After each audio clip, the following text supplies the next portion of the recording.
মেয়েরা বাড়ি থেকে সুস্থ অবস্থায় বের হয়ে যায়, বাড়িতে সুস্থ অবস্থায় ফিরে যেতে পারে না।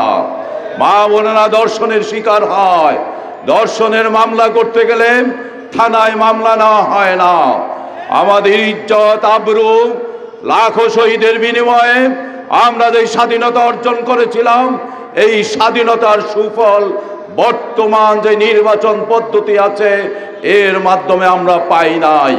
সেই কারণে ইসলামী আন্দোলন বাংলাদেশ তথা আমাদের আমির পিআর পদ্ধতি নির্বাচনের জন্য দাবি করে আসছেন। জুলাই আগস্টের যেই বিপ্লব, সেই বিপ্লবের সিপাচালার আমাদের সম্মুখে আছেন। সেই বিপ্লব একটি সুন্দর বাংলাদেশ গড়ার জন্য হয়েছিল। যেন তেন নির্বাচনের মাধ্যমে আবার ক্ষমতায় গিয়ে সন্ত্রাসী কার্যকলাপ করবে, সন্ত্রাসী কার্যকলাপ করবে, চাঁদাবাজি করবে, দখল করবে, আবার ফ্যাসিস্ট হবে, একটি চাঁদাবাজি সরকার ক্ষমতায় নেব। এই জন্য জুলাই আগস্টের বিপ্লব হয় নাই। আমরা জুলাই আগস্ট বিপ্লবের পরে কারা পিআর পদ্ধতির বিরোধিতা করে এটা আজকে স্পষ্ট হয়ে গিয়েছে। পিআর পদ্ধতির বিরোধিতা ওরা করে যারা চাঁদাবাজ, যারা সন্ত্রাস, যারা চোর দখলের মতো কেন্দ্র দখল করতে চায়, এরা পিআর পদ্ধতির বিরোধিতা করে। এই দেশের মানুষ পিআর পদ্ধতিতে নির্বাচন চায়। এই সংখ্যানুপাতিক হারের যদি নির্বাচন হয় তাইলে কোনো ভোটারের ভোট পৌঁছবে না, সবার ভোট কাজে লাগবে। অতএব পিআর পদ্ধতিতে নির্বাচন দিতে হবে। জুলাই আগস্ট হত্যাকাণ্ডের বিচার হয় নাই, ফ্যাসিস্টের দালালরা এখনো সচিবালয় সহ বিভিন্ন কানে আছে, আমলারা আছে, প্রশাসনিক কর্মকর্তা আছে, বিচার হয় নাই।